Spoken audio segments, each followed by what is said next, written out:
come here tonight as the ghosts of graduate past. Not to haunt you, but to stir your hearts with hope and unfinished business. The Davids, I think of them as the Davids, and I are deeply honored to be recognized for our respective roles in Graduate Philadelphia's beginning.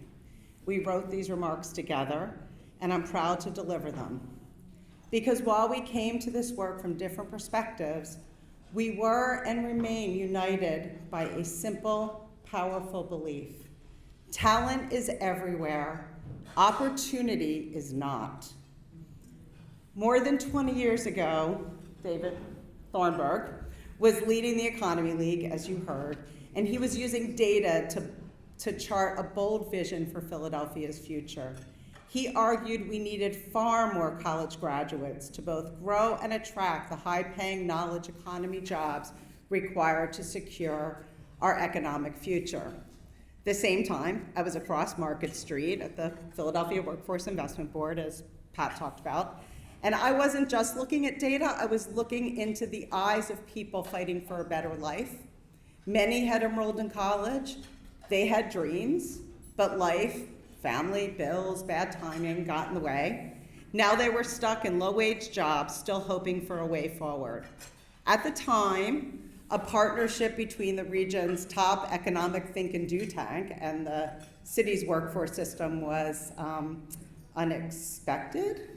But David crossed the street, literally and figuratively. And together we asked, what if we helped those who had already tried and stumbled to finish what they started? We didn't have a blueprint, we had a question and a whole lot of determination. And we talked to anyone who would listen, but we also had full-time jobs. And we needed somebody to make it real. And that someone was Hadass Sheffer. And I just can't say enough about Hadass. She didn't just say yes to joining us, she said, let's build something that lasts. Together, we did some cool things. We reformed the narrative, dropping out became stopping out, and those who wanted to return and complete, we called them comebackers. It's very cool to make up a thing that people now write about all the time, because that's what comebackers are. They're people with unfinished dreams and untapped potential. And then came sort of the moment that I'll never forget, which was the 2005 public launch of Graduate Philadelphia, which was marked by the publication of the Challenge to Compete. And it was a call to action and a promise of new options for the 80,000 working age Philadelphians with some college but no degree. And I just want to say we defined working age as 25 to 45 because we were all a lot younger. I would not define it like that now. We now had a name for the body of work. We quantified the opportunity, but we'd only just begun. First, we needed funding, so we crossed another street to the United Way, and David Fair opened the door. And he saw what we saw, that it wasn't just about degrees, it was about dignity, families, and futures. And United Way became a sustaining investor, and David and I became co-managing partners of Graduate Philadelphia. But at the time, Graduate wasn't yet a service model. It was a movement with a message. To individuals, we said, if you start, don't stop. If you stopped, go back. To employers, make your tuition benefits more accessible and generous. To colleges, find your stop outs and offer them a path to completion. One of our first champions, and there it is, tables right down in front, was Joe Frick, who was then leading Independence Blue Cross. He used his voice to rally employers and to put college completion on the agenda of the Greater Philadelphia Chamber of Commerce. Our early college partners, Chestnut Hill, Pierce, you saw Jim, Westchester, Temple, CCP, and others, opened doors to adults who had stopped out. And encouraged by our great friend and champion, Pat Eiding, who is, by the way, the best board member ever, organized labor came to the, yes, please give Pat more applause. I asked him to do a lot, and he always said yes. But organized labor came to the table as partners and change agents, designing new pathways to degrees for their members. and the media took notice. I mean, Graduate Philadelphia was everywhere, but favorable PR, goodwill, and individual action weren't enough. We needed structure to help adults return and complete. Hadass, with her many gifts, including her gift for building trust, convened more than 24 cross-sector stakeholders, from higher ed, of course, but also from nonprofits, unions, employers in the city, to go design a model to do just that.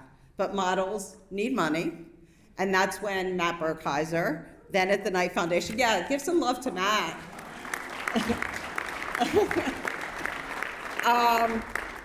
Before he was doing amazing things in West Philadelphia, he was at the Knight Foundation, and I think we were his first grant.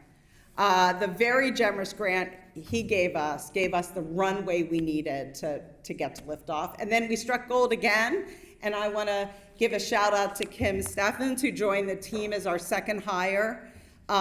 It's important to know, Kim worked with Hadass to transform our shared vision into a living, breathing support system for comebackers. And this is what we think of when we think about Graduate Philadelphia today. Building Graduate took vision, it took money, it took talent, but none of it would matter without comebackers.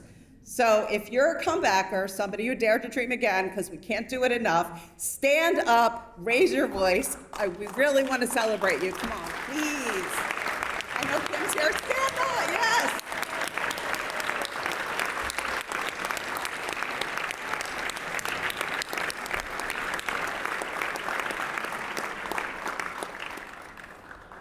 Your courage, your resilience, your refusal to give up, that's what this last 20 years has been about. But the work isn't done. If you are concerned about economic development, according to Georgetown, there will be a 4.5 million person shortfall of workers with bachelor's degrees and higher by 2032. That gap could mean a huge opportunity for our region. If you care about mobility, those who start college but don't finish or finish with an associate's degree often earn less than half of what bachelor's degree holders make. And if you think non-degree credentials are the answer, only 12% of them lead to observable wage gains. If you believe skills are the new currency, of the jobs that have dropped degree requirements, only 1 in 700 actually have somebody without a degree doing that job. The Davids and I represent Graduate's past, but its mission, your mission, is far from over. 2 decades ago, we identified 80,000 Philadelphians 25 to 45 who might build a better life for themselves and their families by completing their degree. If we were writing the challenge to complete today, the number we would use would be over 117,000. Further, their unemployment rate is 2 times that of Philadelphians who have earned a bachelor's or advanced degree. Every one of you has a role to play in helping stop-outs become comebackers and comebackers become graduates. Employers can reimagine education supports, tuition dollars help, but so do flexibility, mentorship, and paid internships. Comebackers thrive in career-oriented programs designed for working adults. Colleges can use this insight to retool their offerings. As a community, we can erase the arbitrary line between workforce development and degree attainment. Not everyone needs a degree, but if someone wants one to break through a paper ceiling or to pursue a career that requires it, they deserve that. And we need them to succeed if we are going to remain competitive and grow our economy. Wherever you sit, whatever your role, get creative, but don't do it alone. Cross the street, find unlikely allies, use your voice, raise dollars, build bridges, because we all stand on the shoulders of those who came before us. Let's be the shoulders strong enough to lift dreams and the hands that help them soar. Thank you for honoring us, and thank you for believing in comebackers.